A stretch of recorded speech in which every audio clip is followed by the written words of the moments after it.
Hola y bienvenidos a un nuevo episodio de Sin Ser Todólogos. Esta vez nos acompaña el profesor Carlos Amunátegui, profesor de la Facultad de Derecho de la Universidad Católica, quien imparte los ramos de Derecho Romano, de Teoría del Derecho, en primer semestre, Teorías y Fuentes, además de partir en este minuto el ciclo de Derecho Civil. También hace una serie de ramos en el Magíster de la Universidad, donde se ha especializado también en trabajar el tema de inteligencia artificial y la relación de derecho y tecnología.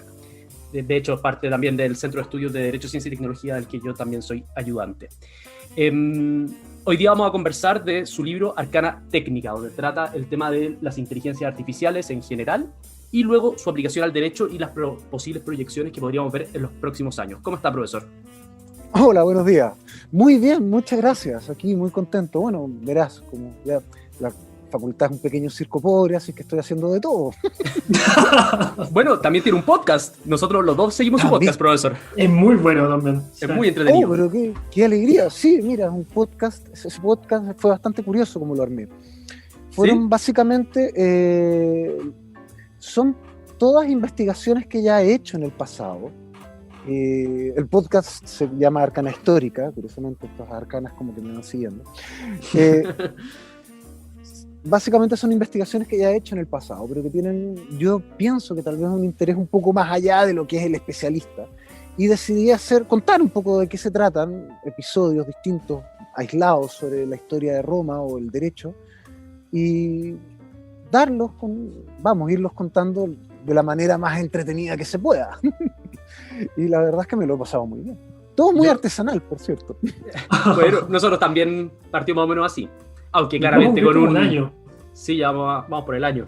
Así que... Un año, muy bien, felicitaciones. Sí. Esto es el formato del futuro. No sé si se han dado cuenta. Pero... Eventualmente lo harán robots, serán los próximos locutores. Así que hay que aprovechar antes de que quedemos desempleados. Sí. De todas maneras. Pero este es el formato. Piensen en lo siguiente. Cuando nadie escucha un podcast abierto, nadie escucha un podcast por parlante, la gente los escucha con audífonos. Y cuando los escuchan, es como si ustedes le hablaran directamente al cerebro de alguien. Claro. Es mucho más potente que la televisión o que YouTube, incluso que la radio. Le estás hablando al cerebro de alguien que te está escuchando directamente, en la soledad de su mente. Brutal. Es una forma interesante, pero no lo había pensado. Sí, ahora siento que tengo mucha más responsabilidad como locutor de uno. Saludo a todas las mentes que están siendo acompañadas por nuestras voces. No te preocupes, ya han pasado por un proceso educativo de 12 años de colegio, ya fueron corrompidas y destruidas. Vamos a dañar más. Volviendo al texto que vamos a comentar, está dividido en 3 capítulos, aparte de una introducción, que es, en primer lugar, qué es la inteligencia artificial, que es una aproximación histórica a la evolución de la idea de inteligencias artificiales, desde sus primeras manifestaciones o los sueños de la humanidad primitiva, hasta la realización práctica de esta, me gustaría mencionar especialmente la discusión en torno a si existe inteligencia propiamente tal, artificial o no, que es un tema de discusión bastante amplio. O si será alguna vez posible llegar a crear una inteligencia propiamente tal artificial. En segundo lugar, se trata respecto a la inteligencia artificial en el mundo del derecho, de cómo está influido en el mundo jurídico, especialmente su relación con los operadores jurídicos y la administración de justicia también. Y en tercer lugar, se titula el último capítulo En un futuro distante, donde se hacen algunas proyecciones tanto en el campo del derecho como en el campo general de qué repercusiones podría traer en el mediano y largo plazo la implementación de tecnologías de inteligencia artificial a las distintas esferas de la vida. No sé, Cristóbal, si tú querías partir por alguna cosa en concreto. Sí, antes de comenzar con la cantidad de cosas que anoté para aprovechar bien este podcast, necesito dar las gracias, 1, por estar acá, 2, por haber escrito este libro tan maravilloso y... esas eran las 2 en realidad. Muchas gracias por venir a acompañarnos. Estoy un poco emocionado, de verdad. Le comentaba a Pablo que lo pasé tan bien, que están todas las cosas que me apasionan en un mismo libro y tan como un poco espacio, que es como cuando quieres regalarle un libro a alguien. Ya, pero si además te dieran la lata de encargar un libro con todas las cosas que le gustan a una persona, ya sería como eso. Como de verdad sentí que lo pasé excelente. Estoy colorado como un tomate, lo advierto. Volviendo al tema, claro, me gustaría comenzar discutiendo lo que decía Pablo, que por lejos es uno de los temas más centrales de este asunto, que es primero caracterizar un poco qué vamos a entender por inteligencia o todas las complicaciones que tiene la definición de inteligencia con la que suelen comenzar este tipo de textos, y también si es que podría describir un poco los elementos que están detrás para luego usarlo como base técnica y luego seguir comentando el resto de los temas respecto de los elementos simbólicos y conectivistas de cómo funciona la inteligencia artificial. Eso como son las dos primeras cosas por las cuales sería interesante comenzar a discutir. Bueno, fantástico. Antes que nada, gracias a ustedes por invitarme, la verdad, por ser la lata de escucharme. O sea, muchas gracias. Ahora, les cuento. Claro, es que esto es lo que a mí me parece fantástico de todo, de los temas estos de inteligencia artificial. De partida estamos siempre utilizando un término que es bastante malo, objetivamente. La inteligencia, no hay acuerdo sobre qué es la inteligencia, ni natural ni menos artificial. Es un concepto que parte mal. De hecho, McCarthy básicamente empieza a utilizar este término, porque el término ustedes ya lo saben, nace de un Summer Work Camp que se llevó adelante en la década del 50 en Dartmouth, justamente donde donde se situó a los mejores tipos, a John McCarthy, reunió ahí a Marvin Minsky y a varios más, y le pone el nombre de inteligencia artificial para intentar ganar el punto, hacerlo más vendedor que otro nombre que estaba en competencia, que es cibernética, que de hecho es un poco mejor. Kubernetes es piloto, cibernética es como autorregulación. Es un poquito mejor que inteligencia artificial. En fin, quedó el nombre inteligencia artificial probablemente porque era más vendedor. Eso es, pero es un pésimo nombre. ¿Cómo vamos a crear algo? Es como, ¿cómo vamos a crear algo que no sabemos lo que es? Para poder hacer una cosa, normalmente necesitas a lo menos determinar qué es o su función. Y este es un problema básico. Pero, ok, ¿qué es lo que estamos entendiendo? Normalmente denominamos inteligencia artificial a sistemas que son capaces de llegar a resultados que en los seres humanos requieren inteligencia. Es una definición un poco estúpida, pero es que en realidad no es mejor. Además es perfectamente tautológica, porque define inteligencia por inteligencia. Hay otros que dicen que es, claro, que requiere el uso de la razón. Bueno, pero eso es lo mismo. A fin de cuentas, básicamente un sistema solemos denominarlo inteligente si hace cosas que nosotros haríamos utilizando nuestra inteligencia. Así, por ejemplo, cuando jugamos ajedrez con una máquina, hoy día esto nadie lo llamaría inteligencia artificial. Esta es otra de las propiedades que tiene. Es evanescente. Lo que era inteligencia artificial hace 30 años, hoy día no lo es. Pero hace 30 años todavía una máquina que jugara ajedrez era considerada inteligencia artificial. ¿Por qué? No porque las máquinas emplearan nada parecido a la inteligencia. Básicamente hace 30 años las máquinas lo que utilizaban para jugar ajedrez era un árbol de decisiones con un algoritmo Monte Carlo que es muy sencillo de armar. Se puede armar te lo puedo explicar con una hoja de papel si es una estupidez. Y lo que pasa es que lo llamamos inteligencia porque los seres humanos cuando jugamos ajedrez usamos de la inteligencia. No sé si me siguen. Sí. Hoy día los sistemas que solemos denominar inteligentes son los sistemas que utilizan aprendizaje, que tienen algo de machine learning. Normalmente lo que se llamaba inteligencia artificial antes, hoy día la gente tiende a excluirlo. Pero, en fin, esto es una tensión que ha existido siempre. Sí, yo quería preguntar, antes de entrar a las dos escuelas, respecto a eso mismo, ¿no hay también en algún sentido en la decisión de llamarlo inteligencia artificial, y usted lo menciona en el libro a la pasada, pero un anhelo de la humanidad también de poder ser Dios en algún grado, de poder crear a un semejante, que es la gran característica esencial de Dios, es que Dios puede crear un semejante a su imagen y semejanza? ¿No existe también en el nombre un programa, un proyecto de anhelo a futuro? Pero totalmente, o sea, siempre este ha sido el sueño de la humanidad. Poder crear a otro con el cual comunicarte, ojalá que te entienda. O sea, la humanidad en este sentido, los seres humanos somos bastante extraños, somos solitarios. O nos sentimos solos al menos. Y tenemos este anhelo constante de buscar a un otro, búsquelo en el espacio sideral, búsquelo en sus propias creaciones, en lo que sea. De alguna manera, incluso, nosotros también podríamos decir que somos la inteligencia artificial creada por Dios. Claro. Y sí, hay un anhelo. Por eso hay tantos mitos en torno a lo mismo. Hay Claro. mucho. Los alquimistas creando homúnculos, si no me equivoco, los autómatas de la antigüedad, autómatas. Claro. Claro, existe esta constante búsqueda de... Uno podría interpretarlo incluso como el non serviam del pecado original, de creer Claro, ser el propio Dios. Exacto.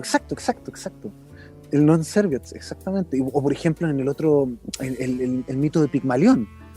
Normalmente todo el mundo conoce a Pigmalión por My Fair Lady, pero bueno, el mito de Pigmalión es bastante bueno. Pigmalión crea una estatua y se enamora de la estatua, y la estatua no lo ama. O sea, ahí está, de alguna manera, todos los temores en torno a la inteligencia artificial concentrados. Hay De hecho, el cine ha aproximado esa historia varias veces. Yo sé que a Cristóbal le gusta mucho... Sí. Yo voy a dejar a Cristóbal aquí porque es su tema. No, sí, yo estoy un poco rayado con el tema y suelo sacar Blade Runner cada vez que puedo. Incluso me está riendo mucho, porque por primera vez, en todo el recorrido que ha tenido este podcast, casi eres tú el primero en sacar Blade Runner a la discusión. Lo que trae espectacular. Pero claro, y también está retratado de una forma muy bonita del cine, el mismo anhelo, para no seguir lateando problemas. No, pero es muy bueno. De hecho, mira, pero si lo piensas, toda la cultura del siglo XX tiene algo de esto. Por ejemplo, pensemos en los cómics. Los cómics incluso ya desde la década del 20, del 30.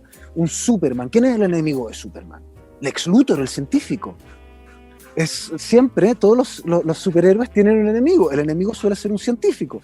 Usualmente, además, por toda esta migración de científicos alemanes después de la Segunda Guerra Mundial a Estados Unidos, tiene un acento alemán. Pero un acento extranjero, pero de alguna manera, dentro de los cómics y dentro de la ciencia ficción, dentro de toda esta cultura pop, está este temor a la ciencia como elemento deshumanizador.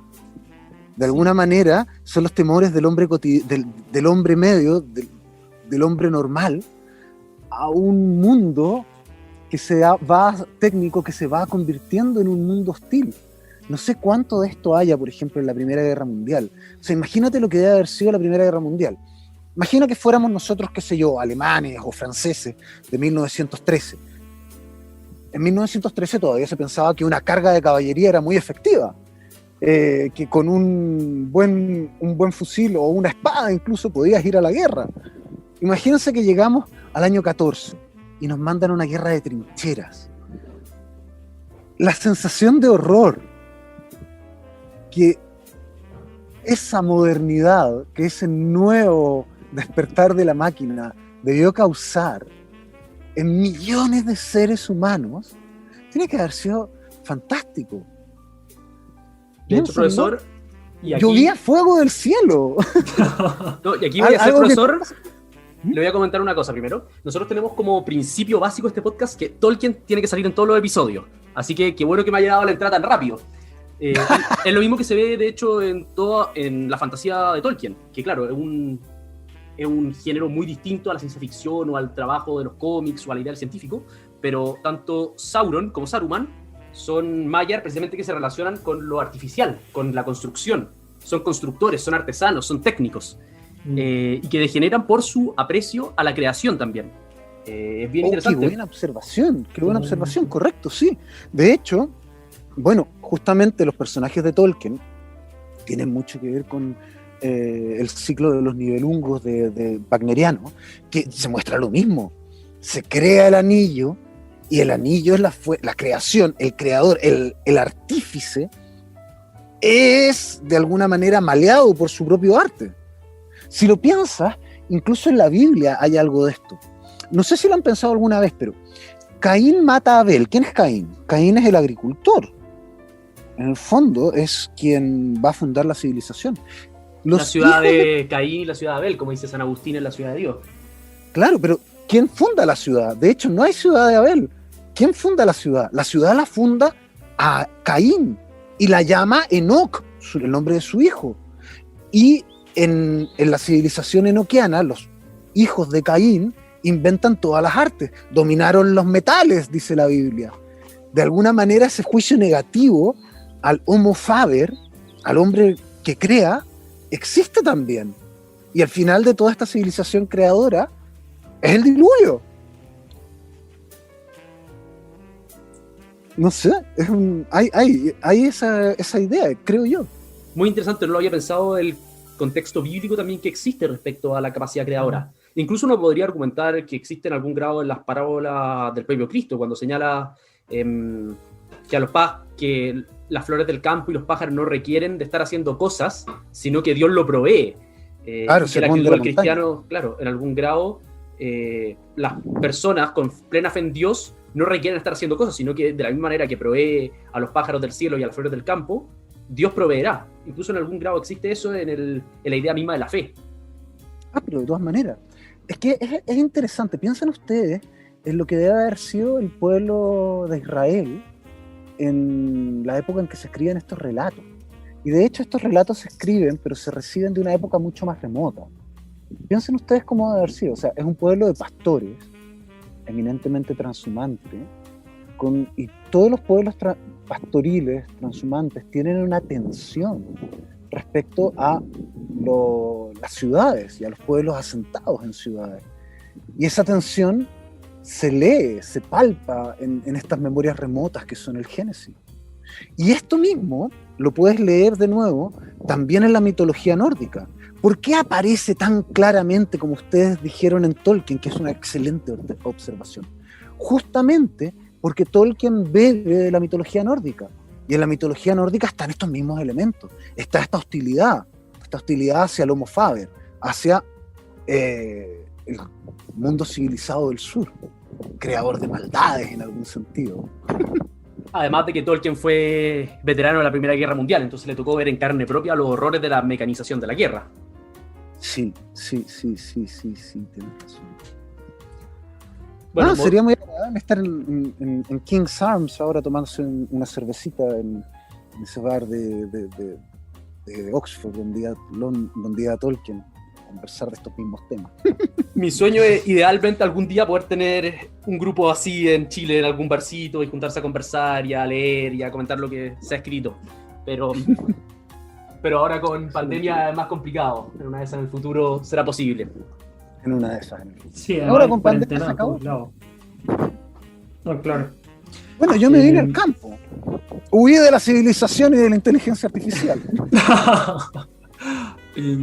Quiero comentar. Sí. No, un poco para avanzar en este tema.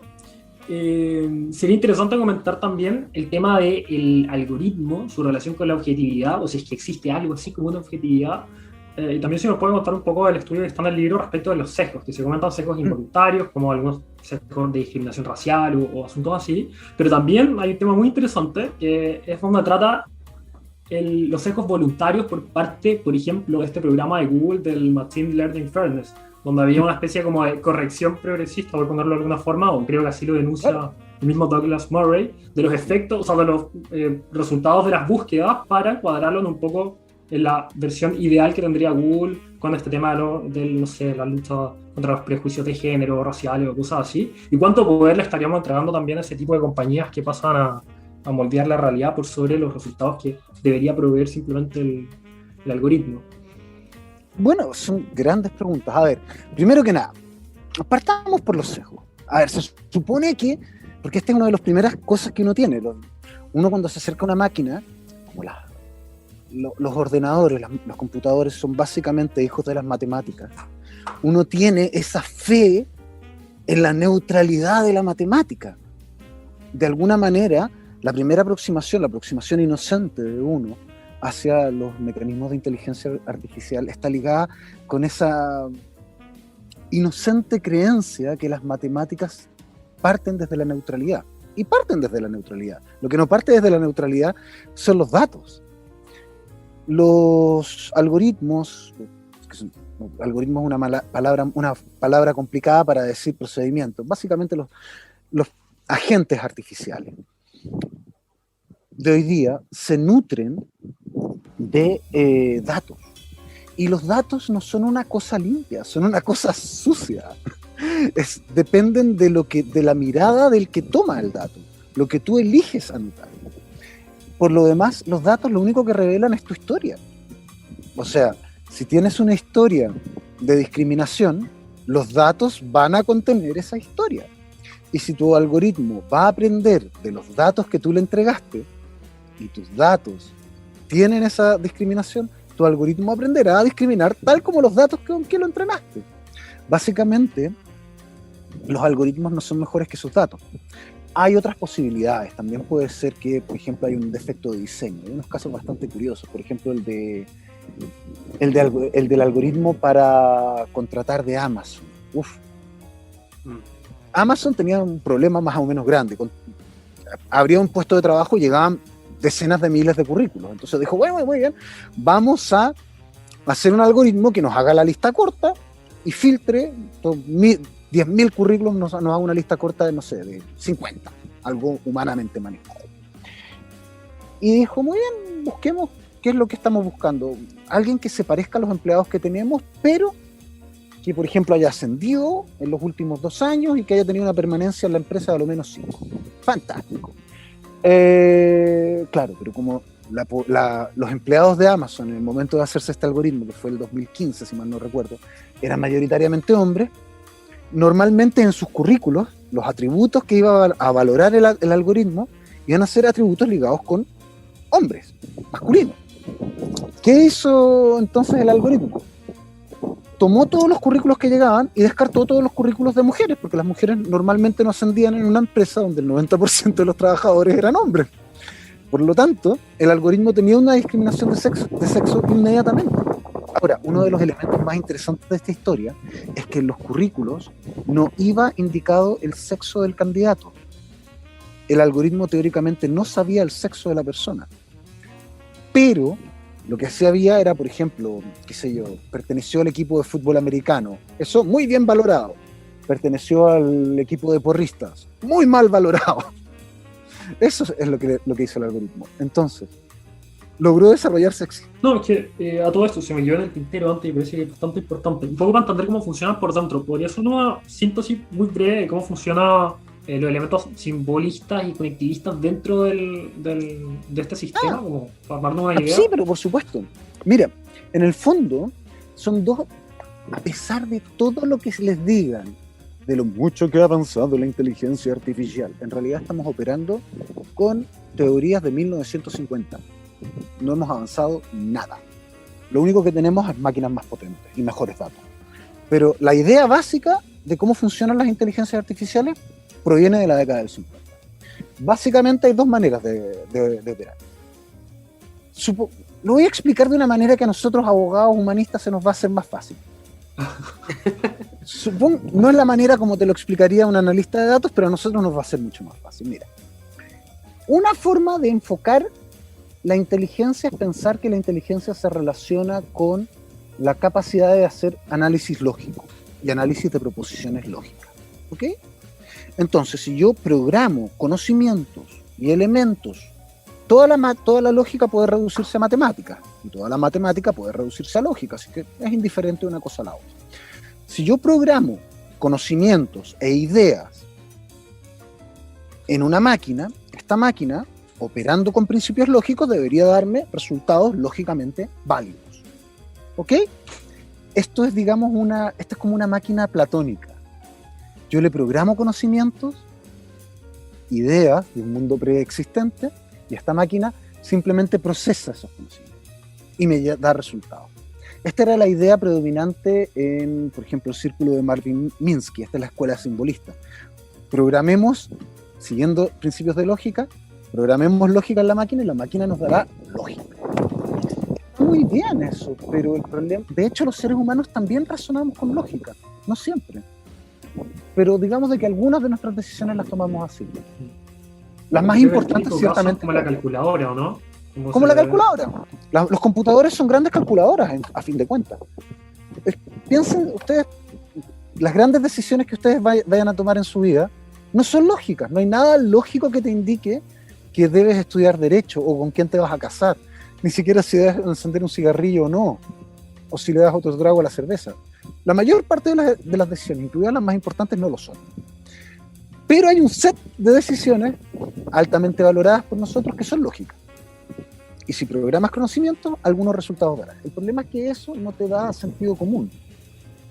por ejemplo, si yo programo las reglas del derecho de daños o de los delitos y cuasi delitos del Código Civil en un ordenador, que se puede hacer, es muy fácil, si las programo, igual no me dará un mecanismo que logre razonar jurídicamente, básicamente porque la máquina no sabe por cosas como, por ejemplo, que el agua está mojada y que lo húmedo puede causar un daño, y que cuando causa lo húmedo un daño se aplican las reglas del Código Civil. Una alternativa fue programar un sentido común básico, pero los sistemas se hicieron tan grandes que colapsaron. O sea, CISC es el más conocido de todos, de Doug Lennart. Un sistema colosal, 30 años de trabajo, todo tirado a la basura, 30 años maravillosos de basura, pero 30 años programando sentido común en una máquina, y no funciona, porque mientras más complejo es un sistema, más contradicciones existen, y por lo tanto es más frágil. La otra gran manera de aproximarse a la inteligencia artificial es el sistema conectivista. Curiosamente, Marvin Minsky hizo su tesis doctoral en esto, pero después lo abandonó. Bueno, maravillas del mundo. Y después, de hecho, dinamitó esto. Pero bueno, esto se trata de lo siguiente. Creo una red y hago que el sistema aprenda a partir de casos. Es un poco extraño y es un poco contraintuitivo, pero en realidad no es más complicado que multiplicar matrices. ¿Ustedes cuando estaban en el cole vieron matrices en matemáticas? Yo no recuerdo. Yo no, pero conozco suficientes ingenieros que han intentado explicarme el tema. Bueno, pero no es muy difícil, es algo que un chico de segundo medio puede entender así, sin problema. Multiplicación de matrices. No es más complejo que eso, mira. Consiste en lo siguiente. Suponte tú que me invento, hacemos una red. Hay 3 puntos de la red, ¿ok? El primer punto es una neurona, es que esto es lo interesante, imita cómo funciona el cerebro, pero no cómo funciona de verdad, sino como se pensaba en 1946 que funcionaba el cerebro. No funciona así, no importa. Ok, vamos a hacer una red con 3 neuronas. La primera neurona se va a encender, imagínense, en vez de hacer una neurona, algo más sencillo, 3 ampolletas, ¿ok? La primera ampolleta se enciende si en la imagen hay pelo largo. La segunda ampolleta se enciende si en la imagen hay... perdón, me corrijo. La primera ampolleta se enciende si es que en la imagen hay pelo corto. La segunda ampolleta se enciende si es que en la imagen hay barba. Y la tercera ampolleta se enciende si es que en la imagen hay pantalón. Si se encienden las 3 ampolletas, cada ampolleta es un 1. Eso se multiplica por una cosa que ya se llama un peso, de 0.33, y entonces cada uno te daría un resultado de 0.33, lo sumas, ¡oh! Te da 1. Entonces, 1 es igual a hombre. Si la máquina detecta esas 3 cosas, te va a decir, esto es un hombre. Así de simple era el razonamiento de las primeras redes neuronales. Es casi como Diógenes hablando de que el hombre es un vídeo sin pluma y trae una gallina desplumada. Exactamente. Qué grande. Entonces, si traemos la gallina desplumada, entonces, bueno, habrá que corregir. Ajustemos el peso de uno de esos factores. En lugar, por ejemplo, claro, porque esto está hecho para 1950, donde las mujeres donde los hombres tienen el pelo corto, pero llegaron los Beatles, ahora tenemos el pelo largo, y llegaron los escoceses y pueden usar falda, y yo qué sé. Entonces vamos ajustando el peso, de manera que más o menos, mientras más fotos ve, más preciso se hace. Esto lo inventaron con unas máquinas fotográficas de cadmio, que eran fantásticas. Imagínense, las primeras cámaras digitales de la década del 50. El resultado es que el sistema iba aprendiendo. Se crea un algoritmo, que es una cosa un poco fácil, pero bueno, me costaría un poco ahora explicar. El asunto es que uno aprende de los datos, el otro tú le das lo que sabe. Claro. Volviendo al tema de sesgo que estábamos comentando antes, respecto precisamente a estas máquinas que aprenden, me gustaría que comentáramos el caso del TalkBot que instalaron en Twitter, porque precisamente señala de cómo los sesgos pueden ser no solo porque son preprogramados en la inteligencia artificial, sino que en la medida que la inteligencia artificial aprende, puede además adquirir los sesgos de las personas con las que se está relacionando, o la información. Pues en ese caso eran inducidos, además, o sea, había toda eso además es uno de los memes de mi época, y era bien activo en internet en ese tiempo, entonces yo vi en tiempo real cómo la gente estaba armando estas campañas para ir como introduciendo este tipo de sesgos, fue muy entretenido. Me reí mucho. Pero es que Tai es un caso delicioso. O sea, a ver, además que estamos en el año 2016, si se acuerdan, DeepMind había inventado su máquina para jugar Atari. No me acuerdo qué cosa espectacular había hecho. Había otra compañía más que había hecho algo. Todo el mundo estaba haciendo cosas espectaculares. Sí, Google tenía una jugando StarCraft, que le ganó. StarCraft es un juego de. Sí, le ganó a todos. Fue notable. Pero claro, ¿y qué estaba haciendo Microsoft? No tenemos nada. Muy bien, lancemos un bot artificial que chatee. Claro. Y la gracia de Tai era que aprendía del medio, aprende de los ejemplos, igual que cualquier sistema conectivista. El resultado, claro, yo no sé si el tipo que se le ocurrió desplegar a Tai no sabía cómo es Twitter. O sea, nunca había andado por Twitter, o sea, no sabe que Twitter consiste en decirle mierda al del lado. Claro, y más encima mira a un bot que simula ser, además la cuestión sexista, mango, una niña de 16 años de Microsoft. Un tsunami de mierda le llegó a la cuestión. Claro. Maravilloso. Al final, claro, y se convirtió, le hacía proposiciones sexuales a los otros internautas, partidaria de Trump. Sí, eso principalmente, recuerdo. Era notable, o sea, yo me acuerdo, yo miré eso y yo era como, wow. 2016 fue muy loco.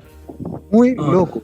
Tengo otra anotación, que cuando comentaron el tema de la importancia del sentido común y los intentos por haber como programado una especie de sentido común, recuerdo que en algún momento así se rompió mi corazón cuando descubrí que las 3 primeras leyes de la robótica de Asimov no podían entrar en la computación porque en realidad eran solo ficción, que no podían interpretarse cosas como no hacer daño a otra persona, por ejemplo, que un computador simplemente no entendía, así que no se podía.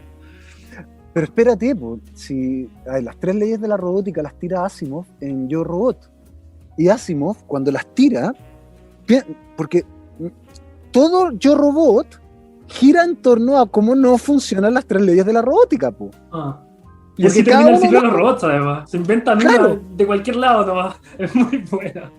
Es muy bueno, o sea, de hecho. Discard. Claro.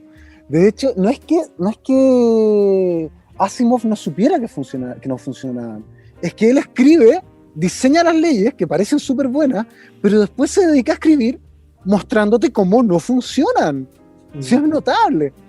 De hecho, mira, la mejor aproximación a cómo podría funcionar un sistema de multicapa, a cómo funciona actualmente un sistema de inteligencia artificial, de una red neuronal profunda multicapa, lo encuentras varias décadas antes de que se crease ninguno en el último cuento de Yo Robot, que cuando lo leí fue como, wow, esto sí que se parece a cómo funciona una inteligencia artificial de verdad. Es muy interesante. Pero que no se me vaya, ustedes hicieron una gran pregunta además. Ok, los algoritmos tienen sesgos, los aprenden de los datos, pero hay que corregir esos sesgos.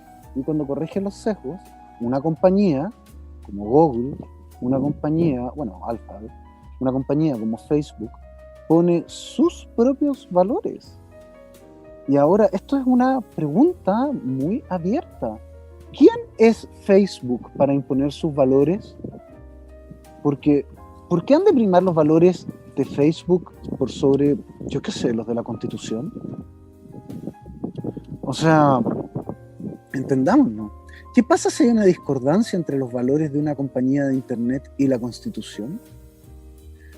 O sea, ahora lo podemos ver, por ejemplo, en Estados Unidos. Twitter acaba de hacer lo que el Partido Comunista Chino no es capaz de hacer: callar a Trump. Claro. No es que a mí me guste que Trump diga estupideces en Twitter, la verdad es que me cae bastante mal ese tipo, pero lo increíble es que lo puede callar. O sea, Twitter es capaz de callar al presidente de Estados Unidos en ejercicio. Claro, como si nada, o sea, primero se entendía que era la persona más poderosa de Estados Unidos, que claramente ya dejó de serlo, y segundo, como si nada mandó a cortar el principal canal de comunicación que tenía la principal figura del gobierno llamado a regularlo. Claro. Notable. Es notable. Yo pienso, ojo, a ver, porque, por ejemplo, suponte tú, Facebook, imaginemos que suprime un perfil de un usuario en Chile, o un tweet, o un post de un usuario en Chile, pero lo está suprimiendo en base a su propia política. Pero ese post puede no tener nada contrario a las leyes o a la Constitución de Chile, por lo tanto, debería estar amparado por la libertad de expresión. O sea, ¿puede en definitiva Facebook ir más allá de la libertad de expresión? Uno podría fácilmente argumentar, bueno, pero es que Facebook es una compañía privada y no tiene por qué tolerar lo que no quiera tolerar, porque sí, pero ojo, Endesa también es una compañía privada y Endesa no puede cortarme la luz por cualquier motivo, o sea, porque se le ocurra. Tiene que ser por un motivo preestablecido en el derecho. Porque estas grandes plataformas de Internet, más que compañías privadas, realmente desempeñan el papel de servicios públicos. Y foro público. Son la plaza pública digital, claro. Entonces, yo no creo que no creo que sea igual Falabella que Facebook. No sé si me siguen. Sí, Claro. no, totalmente.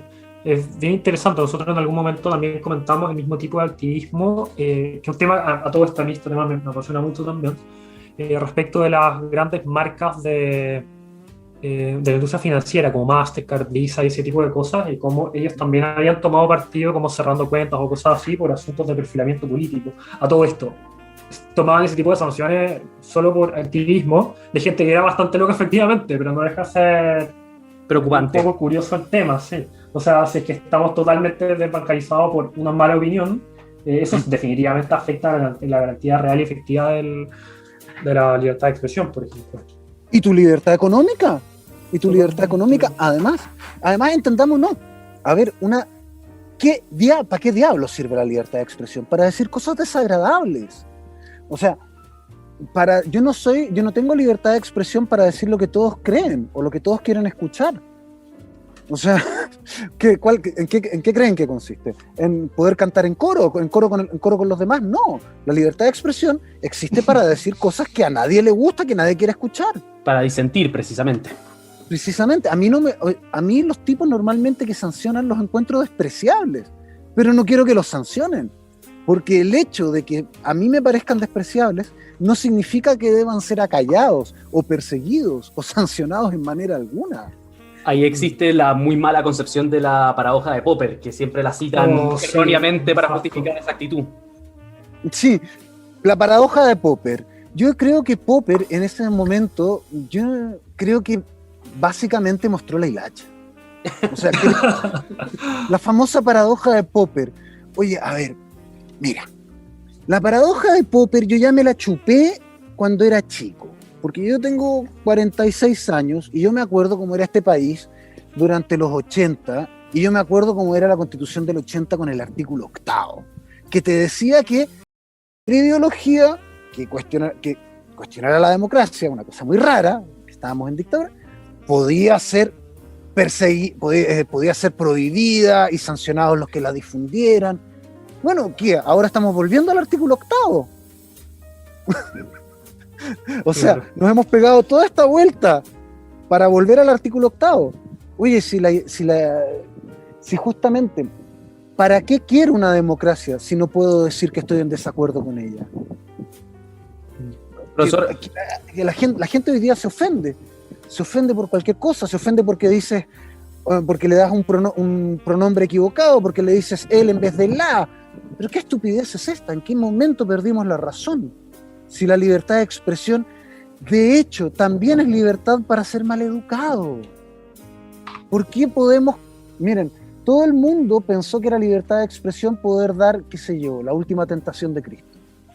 Ahora no podemos hacer un comentario mínimamente crítico sobre las ideologías contrarias.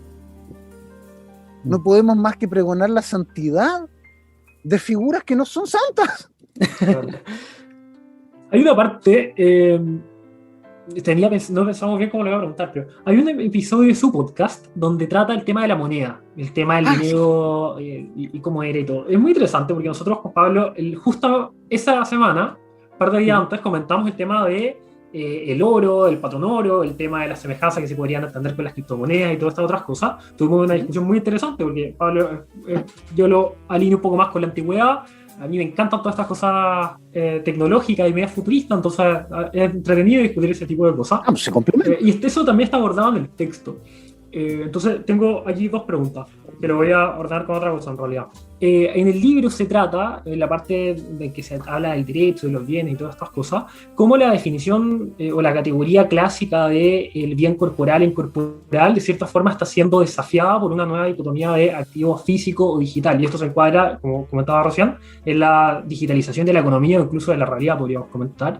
Y a todo esto yo estaba escribiendo una columna sobre este tema que está muy de moda de los tokens no fungibles, que es como el tema de la criptomoneda, que debería salir esto un par de días dentro de esta semana. Y hubo un punto en el que simplemente me costaba ordenarlo con las categorías que entendíamos nosotros del derecho civil y me paré y hice un esquema como de activos, corporales, digitales, y luego volví a las categorías del derecho civil como fungibles y no fungibles.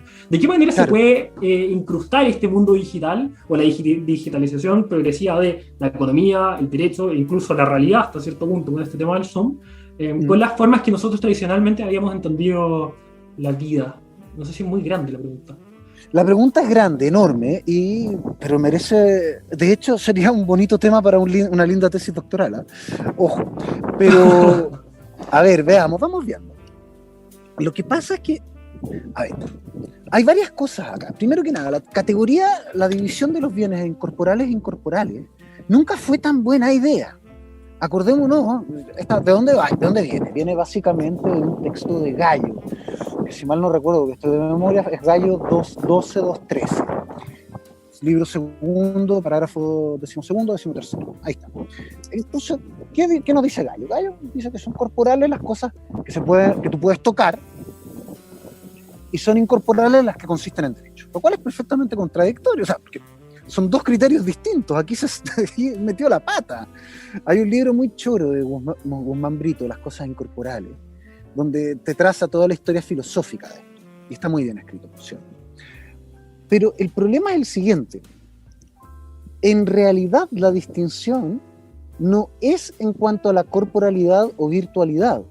La distinción verdadera es si la cosa es jurídica, es un derecho, es decir, una relación jurídica, o un objeto de derecho. En este sentido, las cosas corporales son objetos de derecho. Las cosas incorporales son relaciones jurídicas. Y de hecho ahí se entiende mejor todos los ejemplos de Gallo. Por eso las obligaciones son cosas incorporales, por eso los derechos reales son cosas incorporales.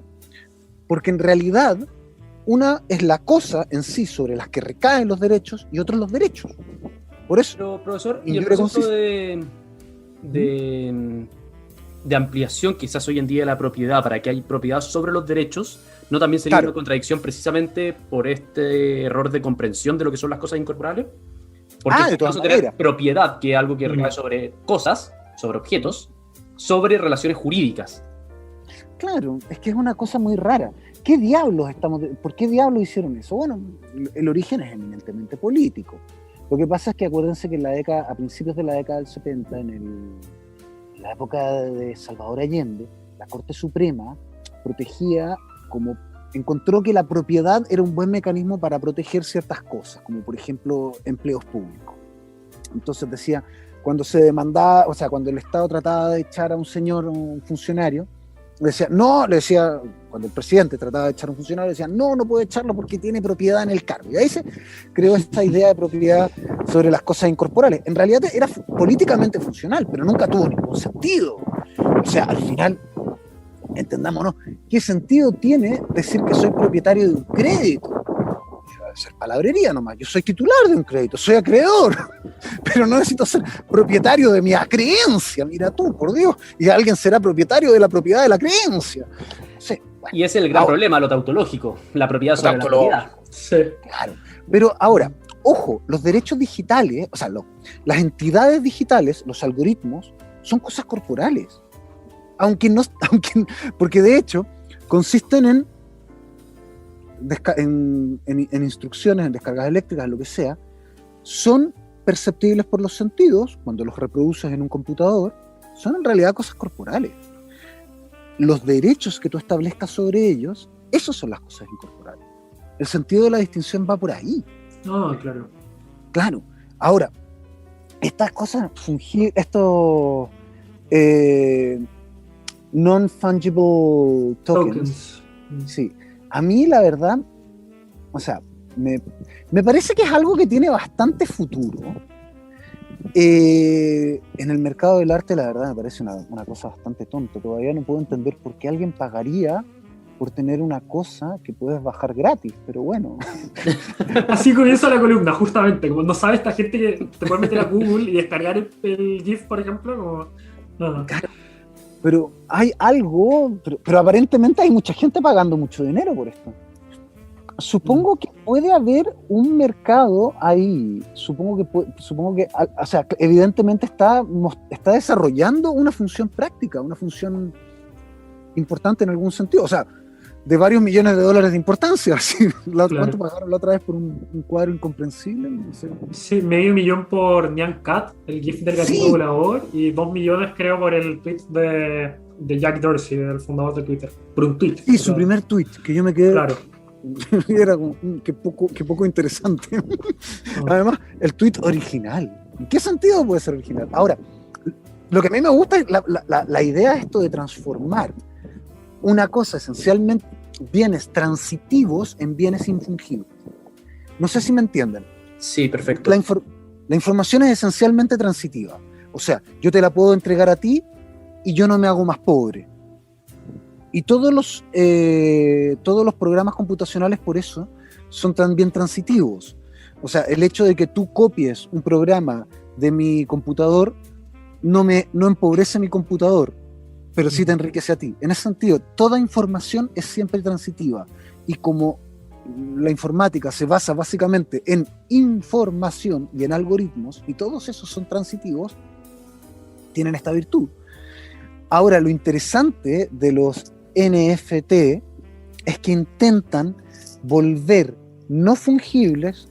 Odio la categoría no fungible, fue inventada por un monje borracho probablemente. Ya les contaré por qué. Ya les voy a contar por qué, porque es verdad esto, ¿eh? Es verdad, es rigurosamente cierto y acreditable con pruebas periciales. Esta es volver no fungible bienes transitivos, y eso es lo que me maravilla. O sea, ¿cómo puedo volver no fungible, es decir, único, un bien esencialmente transitivo? Claro, como una canasta que se vendía como en $200,000, o como esta conversación. Claro, es que justamente el propósito es introducir la escasez en el mundo digital en el que no hay barreras físicas, por tanto no hay escasez. Entonces, ¿cómo se va a monetizar el arte si es que el valor económico del arte, solamente económico, emana de que la gracia de tener el original, que es uno en el mundo? Bueno, y ahí claro, llegó esta forma de monetizarlo con el blockchain. Ahora me parece responsable movernos hacia el final, pero queda la invitación para un siguiente episodio en algún minuto de la día para comentar todas las cosas que me quedaron en el tintero, como tokens de autos inteligentes, resolución de conflictos automatizada, tengo muchos casos sobre eso, y contratos que se ejecutan automáticamente. Así que me siento como en las noticias cuando entregan como qué se va a ver en el próximo episodio, exactamente igual, como el quiebre comercial, así. Sí, quedó corto el episodio. Yo encantado, la verdad, encantado de acompañarlos en otro episodio. La verdad me lo he pasado muy bien, además hemos conversado de todo. Y yo creo que la gracia de miren, es que este es el punto. De tecnología no se puede hablar siendo un computín estrecho. Tampoco de derecho tú vas a ser un buen abogado si solamente te dedicas a hacer un leguleyo estrecho. Es necesaria cultura general.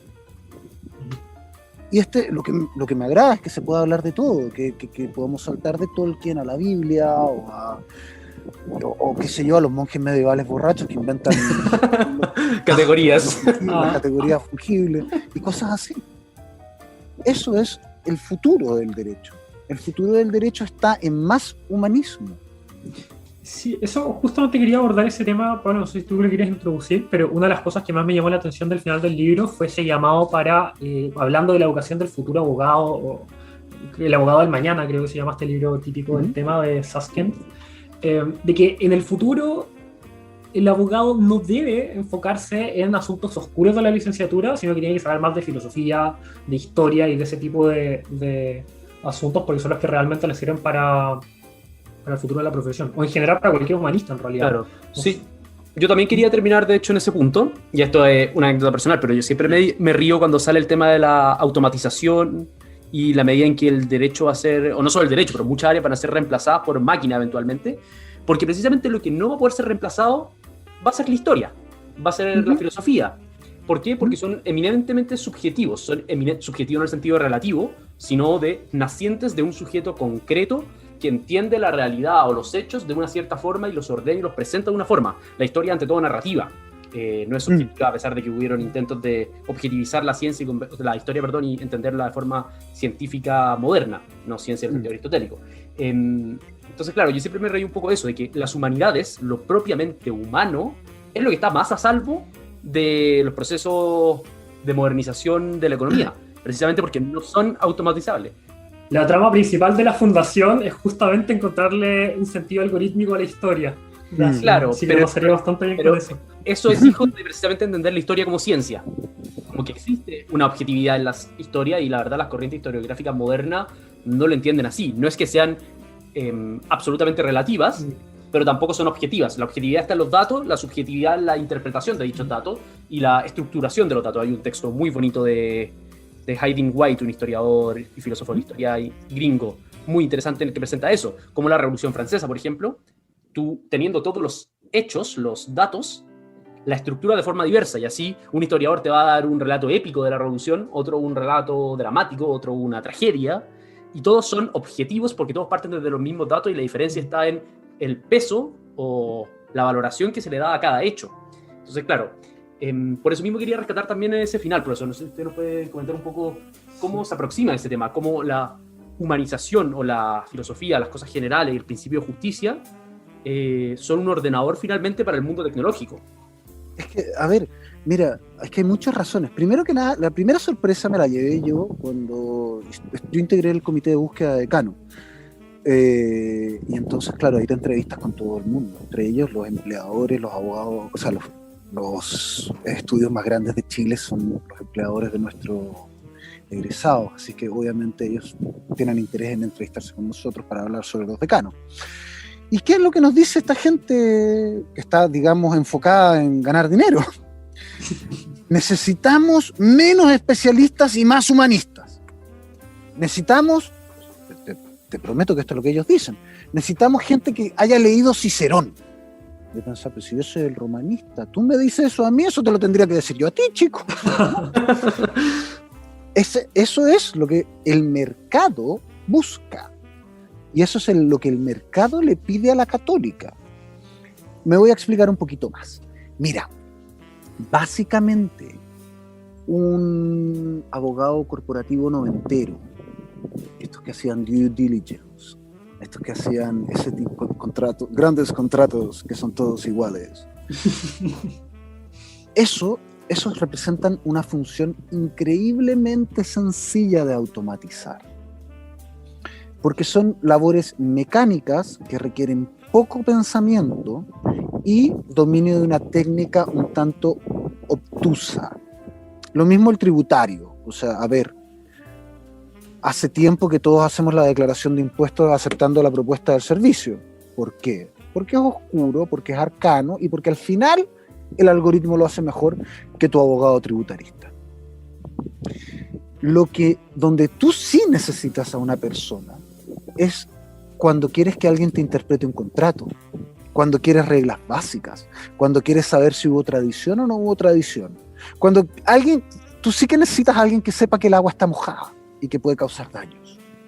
Donde necesitas a una persona es en los temas de criterio, es en la inteligencia profunda de la norma. Porque, por ejemplo, los sistemas conectivistas, las redes neuronales, no entienden las normas.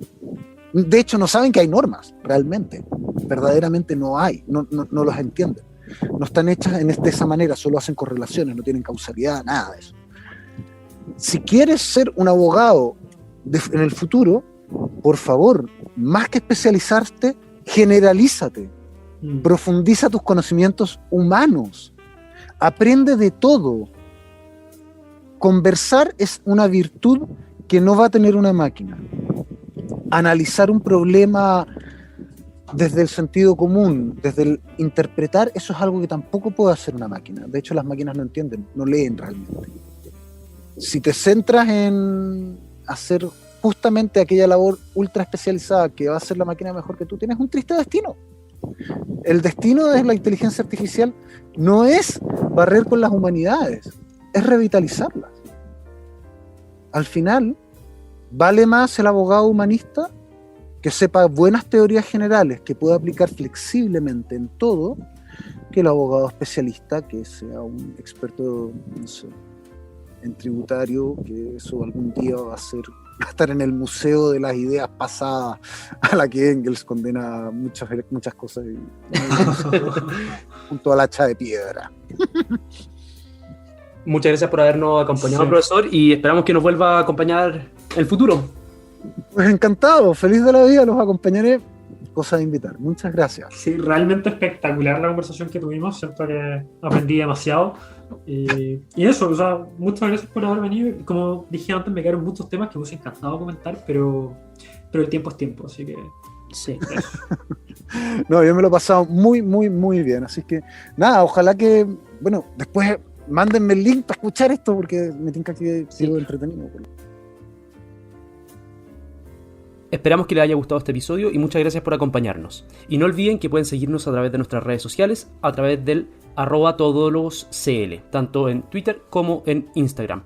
Y también pueden apretar el botón de suscribir en Spotify para recibir inmediatamente cuando salgan nuestros nuevos episodios. Muchas gracias y los esperamos la próxima vez para seguir conversando de todo.